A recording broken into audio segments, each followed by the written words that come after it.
ये जून का महीना था। एक ऐसा समय जब आसमान से सूरज नहीं बल्कि साक्षात आग बरसती थी। चारों तरफ सन्नाटा पसरा था, क्योंकि इस जानलेवा गर्मी के मारे परिंदों ने भी चहकना बंद कर दिया था।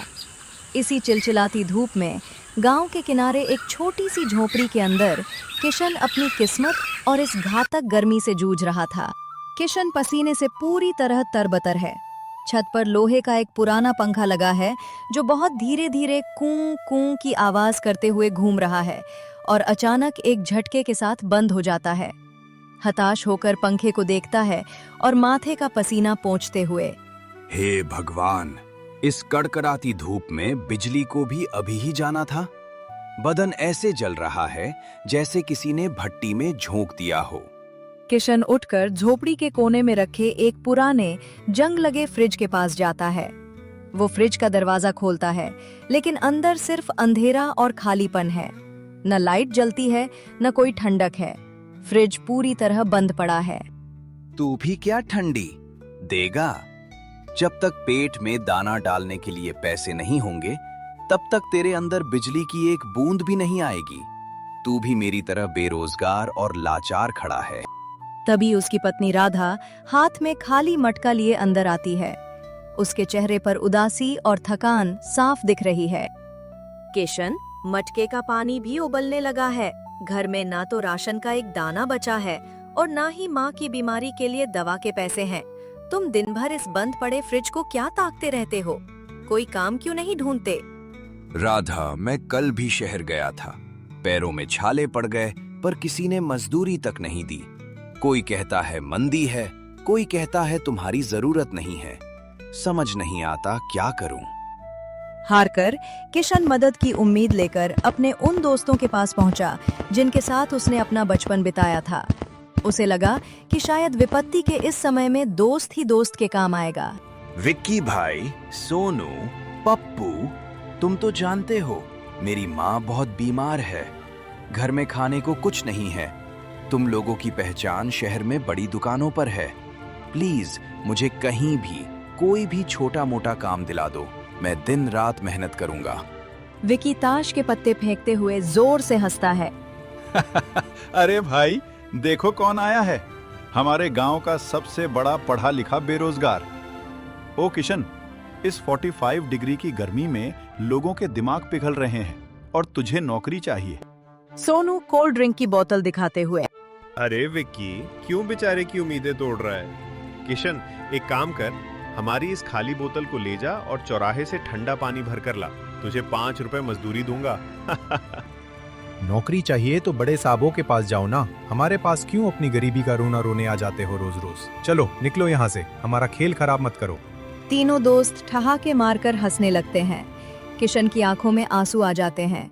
वो चुपचाप बिना कुछ बोले वहां से मुड़ जाता है। दोस्तों के उन तीखे बाणों जैसे तानों ने किशन के आत्मसम्मान को छलनी कर दिया था। लेकिन कभी-कभी सबसे गहरी निराशा ही एक महान विचार को जन्म देती है।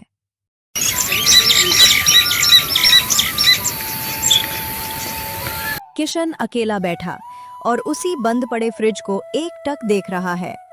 अचानक उसकी आंखों में एक चमक आती है। अगर इस बंद फ्रिज के अंदर ठंडक रुक सकती है, तो क्या मैं बिना बिजली के एक ऐसा ढाबा नहीं बना सकता जो अंदर से फ्रिज की तरह ठंडा रहे? हाँ, मैं फ्रिज ढाबा खोलूंगा। तभी उसकी पत्नी राधा वहां पर आती है। किशन अपनी पत्नी राधा को ये बात समझा रहा है। तुम्हारा दिमाग तो ठीक है किशन, धूप में घूम घूम कर मती मारी गई है क्या तुम्हारी? बाहर 45-50 डिग्री की आग बरस रही है और तुम बिना बिजली के फ्रिज जैसा ठंडा ढाबा बनाओगे? लोग हंसते हंसते मार डालेंगे हमें। राधा, मेरी बात पर एक बार भरोसा करो। दुनिया ने तो वैसे भी हमारे ऊपर हंसने के अलावा कुछ नहीं किया। अगर मैं कुछ नहीं करूंगा तो माँ बिना दवा के मर जाएगी और हम भूख से। मुझे बस तुम्हारा साथ चाहिए। मैं इस विज्ञान को जानता हूँ। मिट्टी और घास फूस में वो ताकत है जो गर्मी को मात दे सकती है।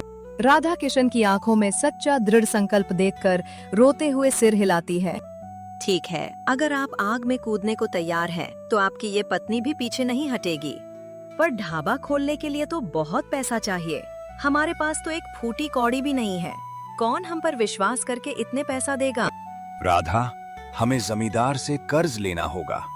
जैसे ही हमारा ढाबा अच्छा चलना लगेगा, हम जमींदार का कर्ज वापस कर देंगे। और अगले दिन किशन जमींदार के पास चला जाता है।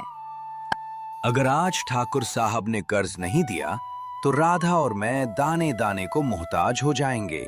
वो हाईवे वाली जमीन बंजर पड़ी है, अगर वहां ढाबा खुल गया तो हमारी जिंदगी सुधर जाएगी। हे भगवान, बस आज जमींदार साहब का दिल पिघल जाए। हवेली के अंदर में एक आलीशान नक्काशीदार कुर्सी पर जमींदार भानु प्रताप बैठा है। उसके हाथ में एक सोने का हुक्का है। वो हुक्के का कश खींचता है। गुड़ गुड़ गुड़, और मुंह से गाढ़ा धुआं हवा में छोड़ता है।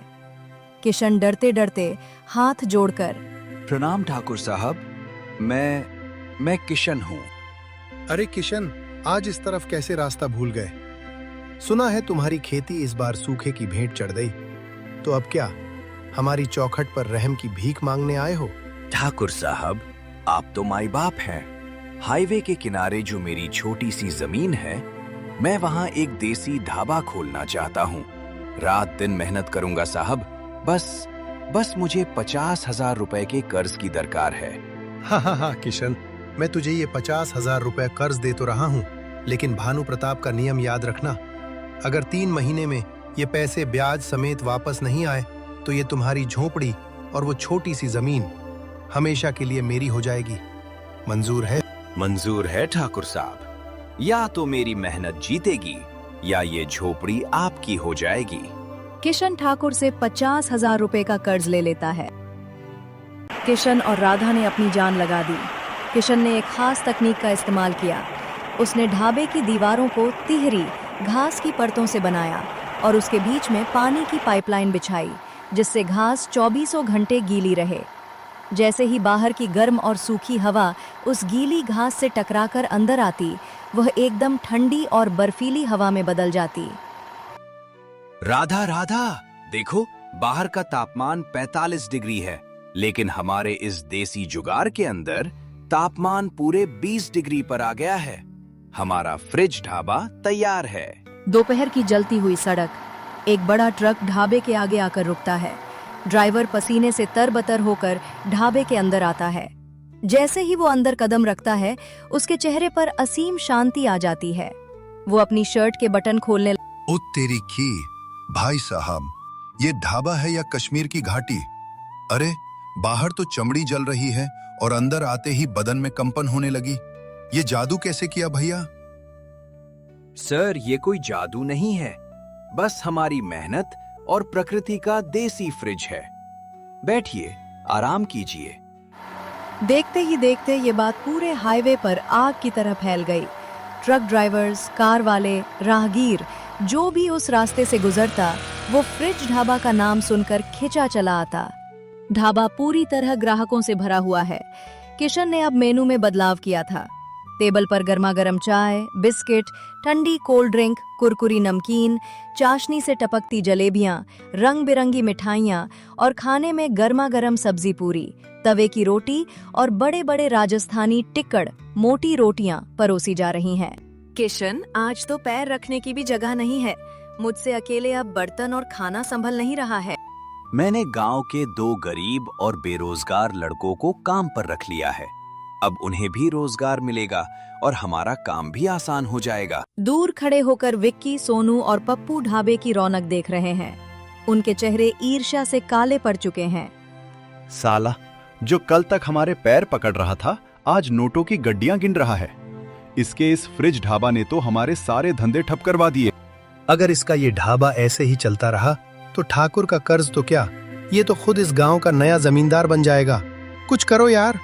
मेरे पास एक प्लान है। ये लो, पेट खराब करने वाला खतरनाक केमिकल। रात को जब किशन सो जाएगा, हम चुपचाप इसके मसालों और लस्सी के मटकों में ये मिला देंगे। जब ग्राहक बीमार होकर चिल्लाएंगे तो इसका ढाबा खुद ब खुद बंद हो जाएगा। रात का सन्नाटा, ढाबे में अंधेरा है। विक्की, सोनू और पप्पू दबे पांव अंदर घुसते हैं और लस्सी के बड़े मटके में केमिकल मिलाने लगते हैं। तभी अचानक ढाबे की लाइट जल जाती है। सामने खड़ा है, उसकी आंखों में आंसू हैं और हाथ में उसका वही पुराना मोबाइल है जिससे वो वीडियो रिकॉर्डिंग कर रहा है। बस बस विकी, सोनू, पप्पू, आज तुम्हारी असली औकात मेरे सामने आ गई। विक्की घबराकर केमिकल की शीशी छुपाते हुए, किशन, वो हम तो बस ऐसे ही, तू गलत समझ रहा है यार, हम तो तेरे दोस्त हैं। दोस्त? कौन से दोस्त? वो दोस्त जो मुझे तड़पता देखकर तालियां बजाते थे। विकी, जब मैं भूखा था तुमने मेरा मजाक उड़ाया, मुझे मंजूर था। जब तुमने मुझे दुत्कारा, मुझे मंजूर था। लेकिन आज तुमने अपनी जलन में उन बेकसूर ग्राहकों की जान से खिलवाड़ करने की कोशिश की जो मुझ पर भरोसा करके यहाँ आते हैं। तुमने सिर्फ दोस्ती का कत्ल नहीं किया, बल्कि इंसानियत को भी बेच दिया। किशन भाई, प्लीज पुलिस को मत बताना, हमसे गलती हो गई। ये गलती नहीं, पाप है सोनू, और इसकी सजा तुम्हें कानून ही देगा। सुबह का समय, पुलिस की जीप ढाबे के बाहर खड़ी है। पुलिस वाले विक्की, सोनू और पप्पू को धक्का देते हुए जीप में डाल रहे हैं। गांव के लोग उन पर थूक रहे हैं। शाबाश किशन, अगर तुमने समय पर ये वीडियो रिकॉर्डिंग हमें न दी होती तो न जाने कितने बेकसूर लोग इस जहर का शिकार हो जाते। इन तीनों को तो अब जेल की चक्की पीसनी ही पड़ेगी।